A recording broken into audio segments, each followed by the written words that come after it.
ಶಾಸಕರನ್ನ ಮುಂದಿನ ಅಭ್ಯರ್ಥಿಯಿಂದ ಘೋಷಣೆ ಮಾಡಿದಕ್ಕೆ ನಾರಾಯಣಗೌಡರು ಹೇಳ್ತಾರೆ ನಿಖಿಲ್ ಬಾಯಿ ಮುಚ್ಕೊಂಡಿರ್ಬೇಕು, ನಾವು ಬಾಯಿ ಬಿಟ್ರೆ ಬೇರೆ ರೀತಿ ಬ್ಲಾಸ್ಟ್ ಆಗುತ್ತೆ ಅಂತ ಹೇಳಿದ್ದಾರೆ. ಇಲ್ಲಿ ಯಾರು ಅಂತ ಪ್ರಶ್ನೆ ಮಾಡ್ತಾರೆ.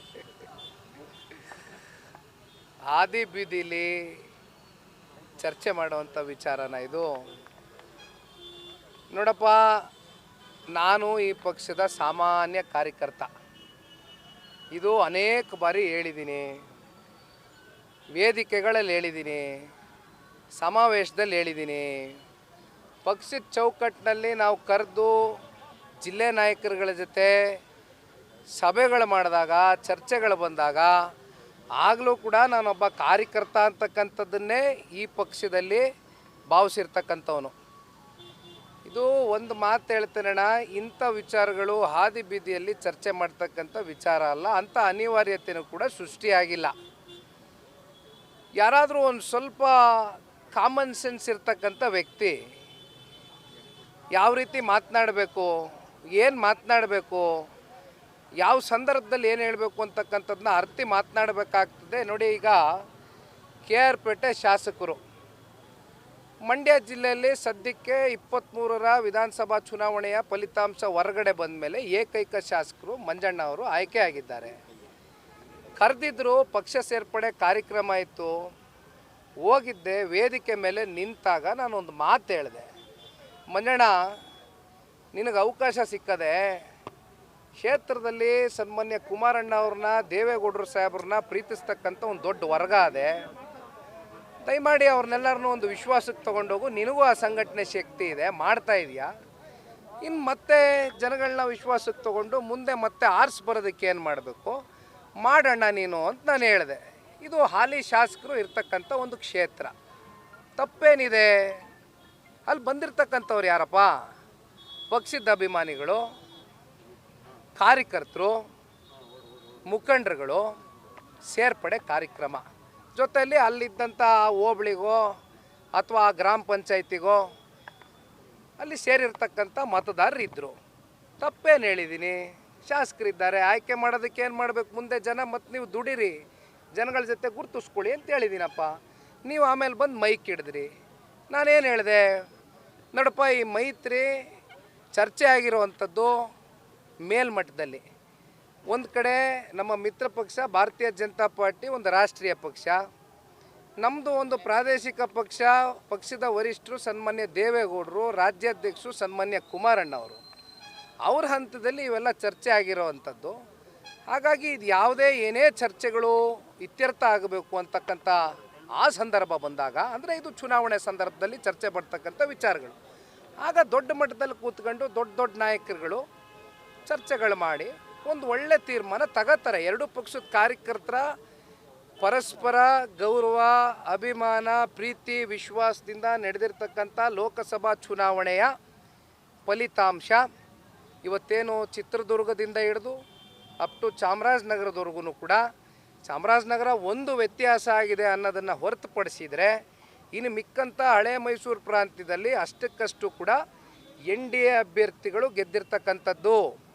ಇದರಲ್ಲಿ ಜನತಾದಳ ಪಕ್ಷದ ಶಕ್ತಿ ಏನು, ನಮ್ಮ ಮಿತ್ರ ಪಕ್ಷ ಭಾರತೀಯ ಜನತಾ ಪಾರ್ಟಿಯ ಶಕ್ತಿ ಏನು ಅಂತಕ್ಕಂಥದ್ದನ್ನು ಹಾದಿ ಬೀದಿಯಲ್ಲಿ ಚರ್ಚೆ ಮಾಡ್ತಕ್ಕಂಥ ವಿಚಾರ ಅಲ್ಲ ಸ್ವಾಮಿ. ಇದು ನಮ್ಮ ಕರ್ತವ್ಯ. ನಮ್ಮ ಯಾಕಪ್ಪ ಪಾಲನೆ ಆಗ್ತದೆ? ಎಲ್ಲಿ ಪಾಲನೆ ಆಗ್ತಾ ಇಲ್ಲ? ಯಾರಿಗೆ? ಅಯ್ಯೋ ರಾಮ, ಹೌದಾ?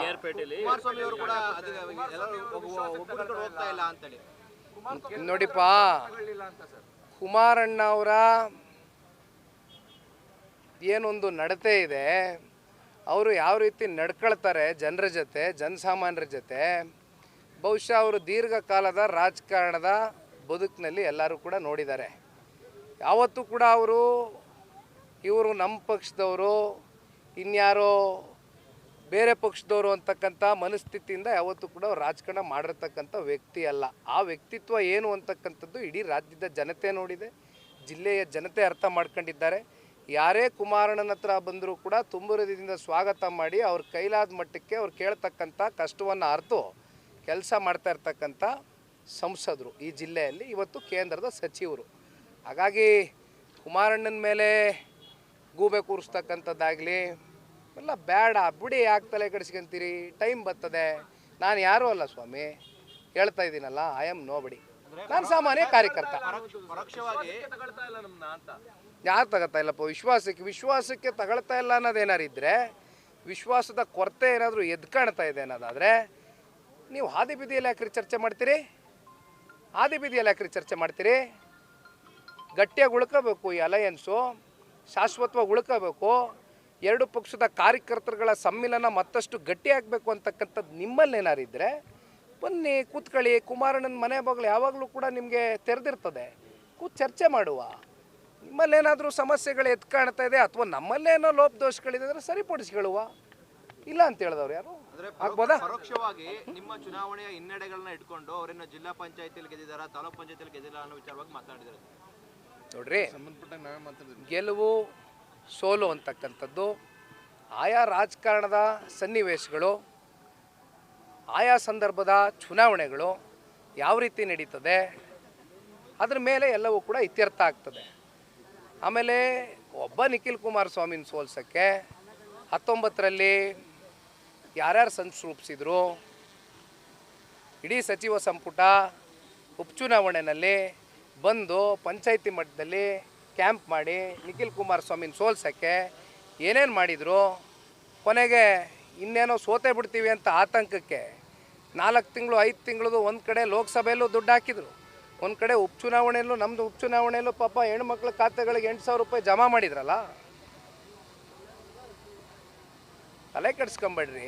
ನನ್ನ ಚುನಾವಣೆಯ ಸೋಲಿನ ಮೇಲೆ ನನ್ನ ರಾಜಕಾರಣದ ನಾಯಕತ್ವ ಸೃಷ್ಟಿಯಾಗುತ್ತೋ ಅಥವಾ ಸೃಷ್ಟಿ ಆಗಿಲ್ವೋ ಅಂತಕ್ಕಂಥದ್ದು ನಿರ್ಣಯ ಆಗೋದಿಲ್ಲ. ಅರ್ಥ ಆಯ್ತಲ್ಲ? ನಿಮ್ಮ ಸ್ಪರ್ಧೆ ವಿಚಾರ ಚರ್ಚೆ ಆಗ್ತಾಯಿದೆ ಸರ್. ಮೊನ್ನೆನೂ ಮಾತಾಡಿದ್ರಿ, ರಾಮನಗರ ನನ್ನ ಕರ್ಮ ಬಂದು ಬಿಡಲ್ಲ ಅಂತ. ಏನು ಹೇಳ್ತೀರಿ ಸರ್? ನೋಡಿಪ್ಪ, ರಾಮನಗರದ ವಿಚಾರವಾಗಿ ಸನ್ಮಾನ್ಯ ದೇವೇಗೌಡರನ್ನ, ಕುಮಾರಣ್ಣನ ರಾಜಕೀಯವಾಗಿ ಮರು ಸೃಷ್ಟಿ ಮಾಡಿರ್ತಕ್ಕಂಥ ಪುಣ್ಯಭೂಮಿ ಅದು. ಹಾಗಾಗಿ ನಾನು ಒಂದೇನು ಹೇಳಿದೆ, ಕಳೆದ ಚುನಾವಣೆಯಲ್ಲಿ ಅಲ್ಲಿ ಚುನಾವಣೆ ಸ್ಪರ್ಧೆ ಮಾಡಿದ್ದೀನಿ. ನಂಬ್ಕೊಂಡಿರ್ತಕ್ಕಂಥ ವರ್ಗ ಇದೆ, ಕಾರ್ಯಕರ್ತರಿದ್ದಾರೆ, ಮುಖಂಡರಿದ್ದಾರೆ, ಮತದಾರರಿದ್ದಾರೆ. ಫಲಾನುವಾದ ಮಾಡಿ ಮಧ್ಯದಲ್ಲಿ ಹೋಗ್ತಕ್ಕಂಥ ವ್ಯಕ್ತಿತ್ವ ನಂದಲ್ಲ. ನಿಮ್ಮ ಜೊತೆಯಲ್ಲಿ ಇರ್ತೀನಿ ಅಂತಕ್ಕಂಥದ್ದು ರಾಮನಗರದಲ್ಲೂ ಹೇಳಿದ್ದೇನೆ, ಮಂಡ್ಯನೂ ಕೂಡ ನಮ್ಮ ಜಿಲ್ಲೆ, ನಮ್ಮನ್ನು ಪ್ರೀತಿಸ್ತಕ್ಕಂಥ ನಾಡೆ. ಹಾಗಾಗಿ ನಮ್ಮ ಕಾರ್ಯಕರ್ತರುಗಳು ನಮ್ಮನ್ನೆಲ್ಲಿ ಬೆಳೆಸೋರು ಅದನ್ನು ನಾವು ಅರ್ಥಕೊಂಡು ಅವ್ರ ಜೊತೆನೇ ಹೆಜ್ಜೆ ಆಗ್ತಕ್ಕಂಥ ಕರ್ತವ್ಯನೂ ಇದೆ, ಜವಾಬ್ದಾರಿನೂ ಇದೆ, ಮುಂದುವರಿಸ್ತೀನಿ. Thank you. ಕ್ಷೇತ್ರಗಳು ನಿಮ್ಮ ಹೆಸರು ಕಳ್ಕೊಳ್ತಿದ್ದಿಲ್ಲ ಸರ್. ಚಾಮರಾಜ ಆಗ್ಬೋದು, ರಾಮನಗರ, ಮಂಡ್ಯ. ಇಲ್ಲಿ ಬಿಡೋಣ, ಸಮಯ ಬಂದಾಗ ಎಲ್ಲವೂ ಇತ್ಯರ್ಥ ಆಗುತ್ತಲ್ವ. ಏನೋ ಪ್ರೀತಿ ವಿಶ್ವಾಸದಿಂದ ನಿಖಿಲ್ ಮೇಲೆ ಇಷ್ಟು ಪ್ರೀತಿ ವಿಶ್ವಾಸ ಇಟ್ಕೊಂಡವ್ರೆ ಅಂದರೆ ನಮ್ಮ ಪುಣ್ಯ ಅಲ್ವೇ?